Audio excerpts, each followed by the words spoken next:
श्री राम जन्मभूमि से जुड़ी हुई, क्योंकि निर्माण कार्य तेजी से आगे बढ़ रहा है। और आपको बता दें, तीर्थ क्षेत्र के जो महासचिव हैं चंपत राय ने इस बाबत जानकारी भी दी है। और ये आपको जो तस्वीरें दिखा रहे हैं उससे आप समझ सकते हैं कि किस तरह से ये जो निर्माण कार्य है काफी तीव्रता के साथ तेज गति के साथ आगे बढ़ रहा है। और अक्टूबर 2023 तक फर्स्ट फेज का काम पूरा भी हो जाएगा और गर्भगृह की जो दीवारें हैं वो कंप्लीट हो चुकी हैं। गर्भगृह के आसपास चारों ओर दीवारें तैयार हो गई हैं। मंदिर की भाषा में इन दीवारों को मंडोवर कहा गया है।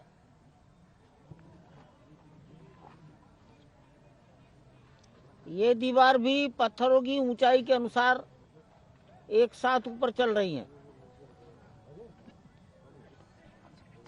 गर्भगृह के चारों ओर की दीवार के बाहर परिक्रमा मार्ग वो भी बराबर साथ साथ ऊंचाई पर ले जाया जा रहा है। तो गर्भगृह में खंभों के चारों ओर दीवार के चारों ओर परिक्रमा मार्ग तीनों साइमुल्टेनियस ऊपर जा रहे हैं। गर्भगृह के आसपास चारों ओर दीवारें तैयार हो गई हैं। मंदिर की भाषा में इन दीवारों को मंडोवर कहा गया है।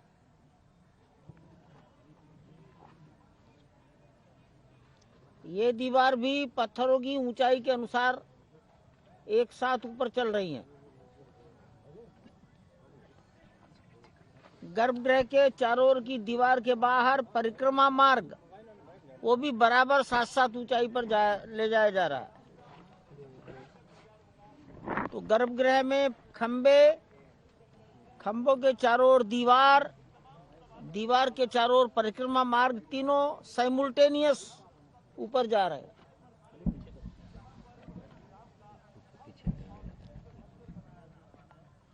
आपके ध्यान में ये आ गया होगा कि गर्भगृह में सफेद पत्थर लगा है, वो मार्बल है, मकराना का व्हाइट मार्बल है। और मैं उसको कहूंगा क्लास 1 बेस्ट क्वालिटी का मार्बल है।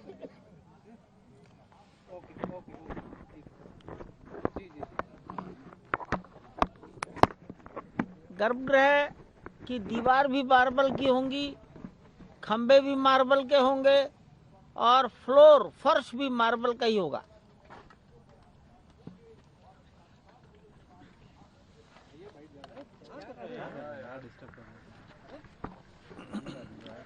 गर्भगृह को छोड़कर गर्भगृह के अतिरिक्त 5 मंडप और होंगे।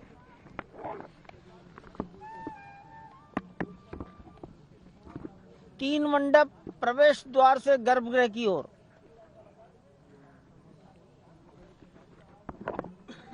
और 2 मंडप अगल बगल, वहां भी आप गए हैं, अगल बगल बाहर निकला हुआ है वो स्थान। 2 भुजाएं निकली हुई हैं उत्तर दक्षिण में, ये 2 मंडप है। उन्हें कीर्तन मंडप कहा गया है। मंडपों के नाम अलग अलग रखे गए हैं पहचान करने के लिए।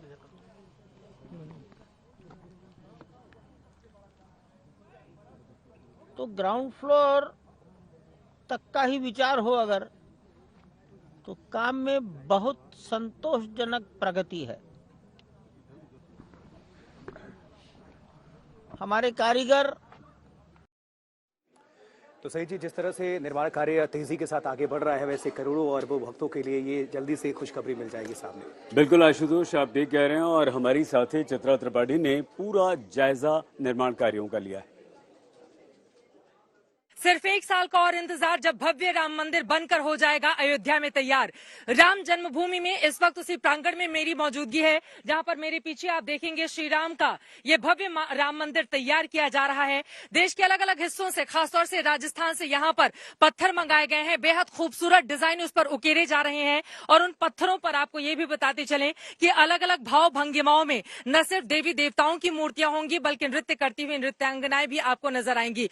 ये पूरा का पूरा प्रांगण काफी तेज गति से यहाँ पर कामकाज आगे की ओर बढ़ता हुआ दिखाई दे रहा है। यहाँ पर आप बुलडोजर भी देख रहे हैं। हालांकि उत्तर प्रदेश में बुलडोजर आजकल कुछ अलग ही वजहों से जाना जा रहा है, लेकिन जब ये राम मंदिर के प्रांगण में खड़ा है तो ये जोड़ने का काम कर रहा है। यहाँ पर बड़े बड़े जो शिलाखंड हैं उसको उठाकर ये नीचे के हिस्से में डालता है और फिर नीचे यहाँ पर परिक्रमा के लिए पूरे हिस्से की परिक्रमा किस तरह से श्रद्धालु कर पाएंगे उसको लेकर यहाँ पर तैयारी की जा रही है। सिंह द्वार है, उसके बाद नृत्य मंडप है, फिर धीरे धीरे रंग मंडप की तरफ श्रद्धालु बढ़ेंगे, रंग मंडप से आगे बढ़ेंगे गृह मंडप और उसके बाद वो गर्भगृह आ जाएगा जहां पर रामलला को विराजमान किया जाएगा। जिस रामलला की मूर्ति आपके मन में इस वक्त बसी हुई है, सांवले रंग की उनकी सूरत होगी, छोटी सी मुस्कुराती हुई उनकी जो छवि दिखेगी। हालांकि मूर्ति तो बहुत बड़ी होगी क्योंकि 30 फीट की दूरी से ही आपको रामलला के दर्शन करने होंगे, लेकिन मुस्कुराती हुई उनकी सूरत आपको दिखेगी।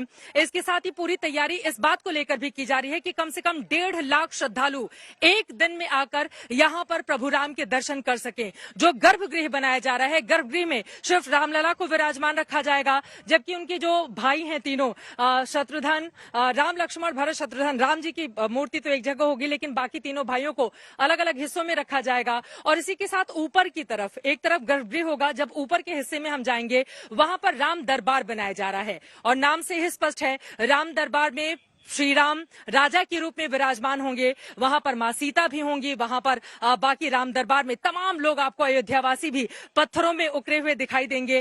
कुल मिलाकर भव्यता इस रूप में दी जा रही है कि कलयुग में भी अगर प्रभु राम के दर्शन करने के लिए श्रद्धालु आए तो उनको सतयुग की वही भाव भंगिमा उनमें नजर आए और प्रभु राम के दर्शन करने के साथ ही उनकी सभी मनोकामनाएं पूर्ण हो पाए। इसको लेकर हो रही है पूरी बड़ी तैयारी।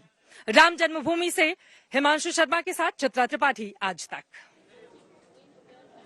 बहुत विस्तार से हमारी साथी चित्रा त्रिपाठी ने शुभंकर ये जानकारी दी है और चित्रा हमारे साथ लाइव में। चित्रा, आप रक्कुल की भूमि पर मौजूद हैं और हम आपकी रिपोर्ट देख रहे थे जिसमें आप खुद कह रही थी कि कलयुग में अगर भगवान श्री राम को महसूस करना है तो आप यहां पर पहुंच जाइए, वो आभास जो है वो आपको हो जाएगा। तो वहां पहुंचने के बाद क्या कुछ आभास आपने किया और क्या कुछ आप देख रही हैं, क्योंकि दर्शक देखना चाहते हैं, वो राजा श्री राम को महसूस करना चाहते हैं, तो वो तस्वीरें दिखाइए और मन की भावनाओं को शब्दों में व्याख्या कीजिए। देखिए शुभंकर, हुई है वही जो राम रचि राखा को राम जय जय राम। कम से कम जो राम भक्त हैं जब वो अयोध्या आ रहे हैं तो इसी वो श्री राम जन्मभूमि दर्शन करने के लिए, हालांकि आप सभी ने इसके बारे में के लिए स्कूल की परमिशन मिली थी, अभी वहाँ से हमें दूसरे हिस्से में लेकर आया गया है। यहाँ पर लंबी कतारें लगी हुई है उन श्रद्धालुओं की जो रामलला अभी टेंट में विराजमान है, उनके दर्शन करने के लिए ये तमाम श्रद्धालु जा रहे हैं। लेकिन जो बड़ी बात हमने अपनी आंखों से देखी, देखिए एक तरफ जो भव्य रामलला की मूर्ति जो लोगों के दिमाग में, जो लोगों के उसको लेकर जब दर्शन करने के लिए लोग यहाँ पर आएंगे तो यकीनन रामलला के दर्शन उसी रूप में हो पाएंगे। भव्य उनकी मूर्ति तैयार की जाएगी। हालांकि चंपत राय जी से इस बारे में जब हमने सवाल पूछा कि कहाँ पर मूर्ति तैयार हो रही है, कितनी उनकी ऊंचाई होगी, कितनी चौड़ाई होगी, इसके बारे में ज्यादा जानकारी उनकी ओर से नहीं दी गई। लेकिन अपने दर्शकों की जानकारी के लिए मैं बता दूं कि जो गर्भगृह होगा, मेन जगह वहाँ पर श्री राम की मूर्ति विराजमान होगी और वहाँ पर रामलला के रूप में यानी कि बाल रूप से उनकी मूर्ति हमारे दर्शक देख पाएंगे। सामने उनकी सूरत होगी, मूर्ति तो बड़ी सी होगी ताकि दूर से 30 फीट की दूरी से पास में मूर्ति के जाने की इजाजत नहीं दी जाएगी श्रद्धालु को। 30 फीट की दूरी से ही वो श्री राम के दर्शन कर पाए। फिलहाल जो लोग हमारे साथ यहाँ पर मौजूद हैं जो दर्शन करने के लिए जा रहे हैं, इस वक्त अयोध्या आए हुए हैं, जरा इन लोगों से बातचीत करते हैं। कहाँ से आए हैं आप? नोएडा से आए हैं, दर्शन करने के लिए जा रहे हैं। मन में है कि आप जल्दी से बने राम मंदिर और दर्शन कर पाए। कहाँ से आए हैं? झारखंड से। आप दादा कहाँ से आए हैं? दिल्ली से। भव्य राम मंदिर की भी अब तैयारी है, तो चाहते हैं कि जल्द से जल्द बने ताकि दर्शन कर पाए। ठीक है चित्रा, हम आपके पास लौटेंगे और ये भी अपने आप में अद्भुत है कि वो दौर जब रामलला टेंट में रहा करते थे और वहां से जो ये तस्वीरें आप दिखा रही हैं जहां पर भव्य राम मंदिर का निर्माण हो रहा है, राजस्थान से तमाम पत्थर आए हैं, तमाम कारीगर लगे हुए हैं और ये आशा उम्मीद जताई जा रही है कि बहुत ही जल्द भव्य राम मंदिर का निर्माण होगा और भक्तों के लिए वहां जाना संभव हो पाएगा। क्योंकि अभी ये स्पेशल परमिशन के जरिए आज तक आपको एक्सक्लूसिव तस्वीरें चित्रा त्रिपाठी के जरिए दिखा रहा है जो वहां पर मौजूद हैं और ये लाइव तस्वीरें हैं, ये वही पत्थर हैं जिनका इस्तेमाल करके भव्य राम मंदिर का निर्माण जो है वो किया जाएगा। चित्रा लगातार बनी हुई हमारे साथ। चित्रा, टेंट में रामलला से अब ये भव्य राम मंदिर तक का सफर आपने भी देखा है, उन कानूनी पहलुओं को, और अब जब मंदिर बन रहा है कितना कुछ बदल गया है, क्योंकि आपने वहां तब भी रिपोर्टिंग की थी, अब भी आप कर रही हैं, जरा शब्दों में व्याख्या करेंगी तो दर्शक ज्यादा बेहतर तरीके से महसूस कर लेगा। देखिए शुभांकर, मैं दर्शकों की जानकारी के लिए बता दूं, जो श्री राम में आस्था रखते हैं उनके लिए भावनाओं का जिस तरह से उमाड़ होता है, उनके जेहन में जो भावनाएं हैं उनको शब्दों में बयां कर पाना काफी ज्यादा मुश्किल है। क्योंकि इसी अयोध्या में जब मैं बचपन में आती थी तो मैंने फटे हुए टेंट में भी श्री राम को विराजमान होते हुए देखा। हमने देखा कि किस तरह से कड़ी सिक्योरिटी में आपको घंटों की लाइन लगने के बाद जाके वहां पर दर्शन करने के लिए पहुंचना होता था, क्योंकि मामला कोर्ट के भीतर था। लेकिन अभी जो रामलला की छोटी सी मूर्ति जिसके दर्शन करने के लिए, ये जो लंबी कतारें मेरे पीछे आप देख रहे हैं, जो श्रद्धालु आ रहे हैं, ये जो मूर्ति है ये चलायमान है, यानी कि कई जगहों पर ये मूर्ति चल चुकी है। इस मूर्ति को भी यहाँ पर स्थान दी जाएगी, यहाँ पर चलायमान श्री राम की इस मूर्ति को भी रखा जाएगा। लेकिन जो भव्य राम मूर्ति, हालांकि इसको लेकर बहुत ज्यादा जानकारी नहीं दी गई है कि कहाँ पर तैयार की जा रही है, किस तरह से होगी, लेकिन पत्थर की मूर्ति बनाई जाएगी और वो भव्य राम मूर्ति को देखने के लिए